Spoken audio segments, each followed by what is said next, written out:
नमस्कार, मैं विशाखा ठाकुर। स्वागत है आप सभी का 3.0 टीवी में। पेश है आज की मुख्य खबरें। कमजोर यूएस कॉर्पोरेट अर्निंग्स से बीटीसी ईटीएच में आई 2% तक की गिरावट। Microsoft cloud UAE metaverse build करने के लिए टूल्स ऑफर करने की कर रहा है तैयारी।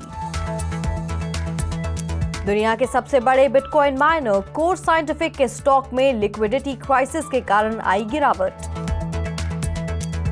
गूगल क्लाउड ने की इथेरियम पर शुरू करने के लिए ब्लॉकचेन नोड इंजन की घोषणा। कॉइनबेस अलामीडा बैग्ड मारा ने अफ्रीकन क्रिप्टो वॉलेट सर्विस को किया launch. Crowdfunding platform start engine circle से प्रतिद्वंदी सीड इन्वेस्ट को कर रहा है एक्वायर। सॉलिडस लैब्स के मुताबिक बीएनबी चेन पर हुए हैं ज्यादातर crypto scams. Home minister Amit Shah ने कही भारत में क्रिप्टो का इस्तेमाल करके ड्रग तस्करी में बढ़ोतरी होने की बात। Decentralized ride sharing app Teleport के डेवलपर ने उबर के साथ कंपीट करने के लिए जुटाए $9 मिलियन। यूके हाई कोर्ट ने एलिजेड क्रिप्टो स्कैम के लिए पीजीआई ग्लोबल को किया बंद। और अब खबरें विस्तार से। Amazon.com और मेटा सहित यूएस कॉर्पोरेशन से निराशाजनक कमाई के बाद गुरुवार को नैस्डैक 100 को 1.63% नीचे आते हुए देखा गया। ऐसे में क्रिप्टो करेंसी मार्केट्स को शुक्रवार की सुबह लो ट्रेड करते देखा गया। इस तरह से पिछले 24 घंटों में 56,118 ट्रेडर्स के लॉन्ग पोजीशंस को लिक्विडेट किया गया। टोटल लिक्विडेशन $110.59 मिलियन पर आते हुए देखा गया है। क्वार्टर 3 में यूएस इकोनॉमी का एक्सपैंडेड 2.6% वर्सेस क्वार्टर 2 में 0.6% कॉन्ट्रैक्शन से हुआ है। इकोनॉमिस्ट्स ने 2.4% की बढ़त का अनुमान लगाया है। उम्मीद से बेहतर हेडलाइन के आंकड़े ने आगे ऊपर जाने वाले रेट में बढ़ोतरी पर सवाल खड़े कर दिए हैं। आगे के डायरेक्शन के लिए ट्रेडर्स की अपकमिंग इवेंट्स पर नजर रहेगी। क्रिप्टो करेंसी मार्केट्स के लिए नवंबर के फर्स्ट हाफ की डेट्स कुछ ऐसी हैं। 1 to 2 नवंबर FOMC rate hike 75 BPS hike की उम्मीद है। 4 नवंबर यूएस पेरोल्स लोअर नंबर की उम्मीद है। 8 नवंबर US mid term elections Republicans को ट्रेंड्स के अनुसार हाउस या सेनेट में से किसी एक पर कब्जा करने की उम्मीद है। और 10 नवंबर यूएस CPI। इन सब के बीच बिटकॉइन ने पिछले 24 घंटों में 2.5% नीचे जाते हुए $20,300 पर ट्रेड किया, जबकि इथेरियम दूसरी सबसे बड़ी क्रिप्टो को उसी समय के दौरान 2.5% नीचे जाते हुए $1,520 पर देखा गया। क्रिप्टो करेंसीज का IC15 इंडेक्स 2% गिरकर 29,930 पॉइंट्स पर ट्रेड कर रहा था।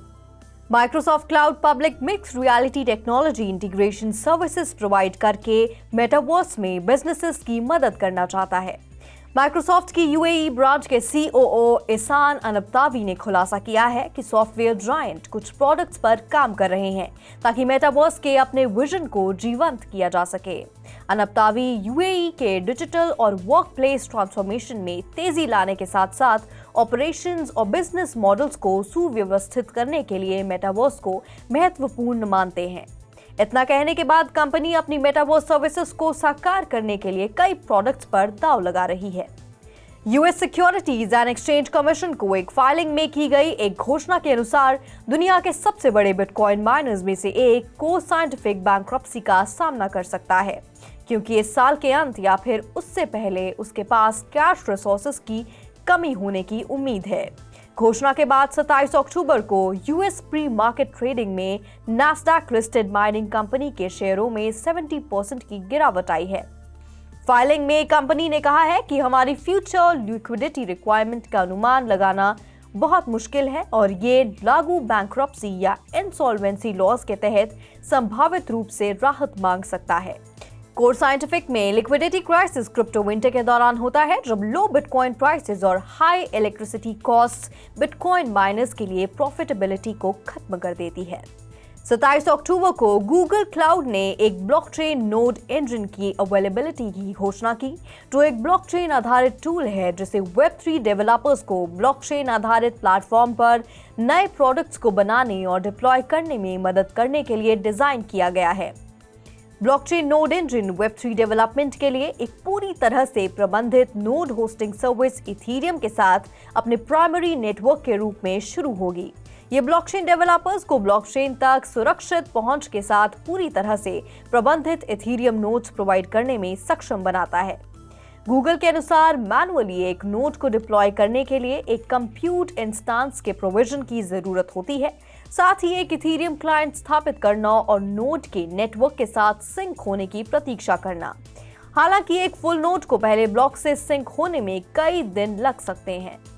कॉइनबेस वेंचर्स और एलामीडा रिसर्च द्वारा समर्थित एक नया क्रिप्टोकरेंसी वॉलेट नाइजीरिया और कीनिया में 2 मिलियन यूजर्स के लिए उपलब्ध होगा।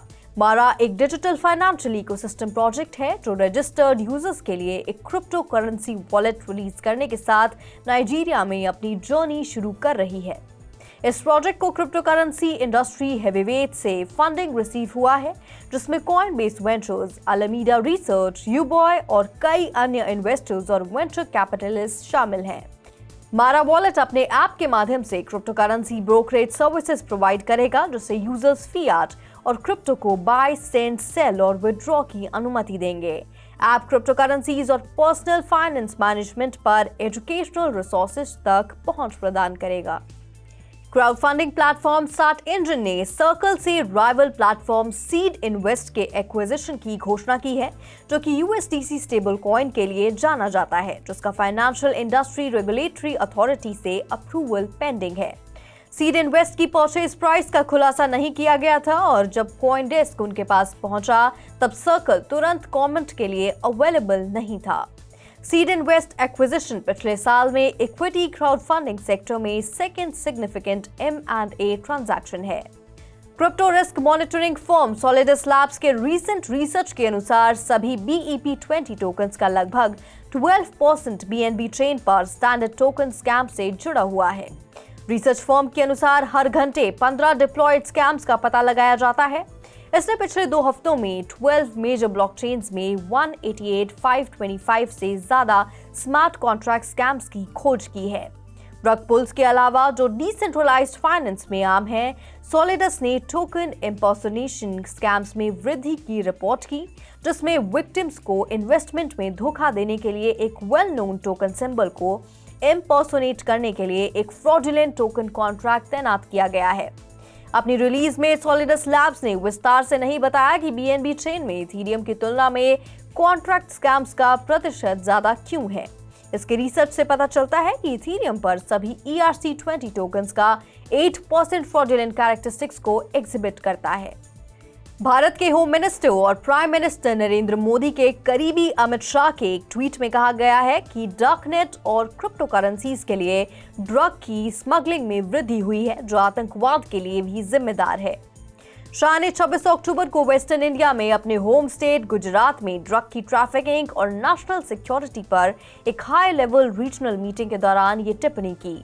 शाह के अनुसार देश के वेस्टर्न रीजन के राज्यों में ड्रग स्मगलिंग के प्रमुख मामलों में कोरियर्स और पार्सल्स का उपयोग शामिल है। डार्कनेट और क्रिप्टो करेंसीज के जरिए ड्रग स्मगलिंग में वृद्धि हुई है। राइड हेलिंग ऐप टेलीपोर्ट बनाने वाले डिसेंट्रलाइज्ड इंजीनियरिंग कॉर्पोरेशन ने उबर और लिफ्ट जैसे एस्टैब्लिश्ड राइड हेलिंग ऐप्स के साथ कंपीट करने के लिए सीड फंडिंग में $9 मिलियन जुटाए हैं। प्रोसीड्स का उपयोग DEC एक सॉफ्टवेयर डेवलपर टेलीपोर्ट को एक्सपैंड करने के लिए करेगा, जो DEC के ट्रिप प्रोटोकॉल द्वारा संचालित है। सोलाना प्रोजेक्ट का फाउंडेशन है। टेलीपोर्ट का एम कुछ चुनौतियों का समाधान करना है जो ट्रेडिशनल राइड शेयरिंग का सामना करते हैं और ड्राइवर्स और कस्टमर्स पर कंट्रोल रिस्टोर करते हैं। फाउंडेशन कैपिटल के स्टीव वसालो और रोड कैपिटल के थॉमस बैले ने सीड फंडिंग को लीड किया। उबर न्यूयॉर्क के पूर्व जनरल मैनेजर जोश मॉरर और दूसरे स्ट्रैटेजिक इन्वेस्टर्स में शामिल थे, जिन्होंने राउंड में पार्टिसिपेट किया था।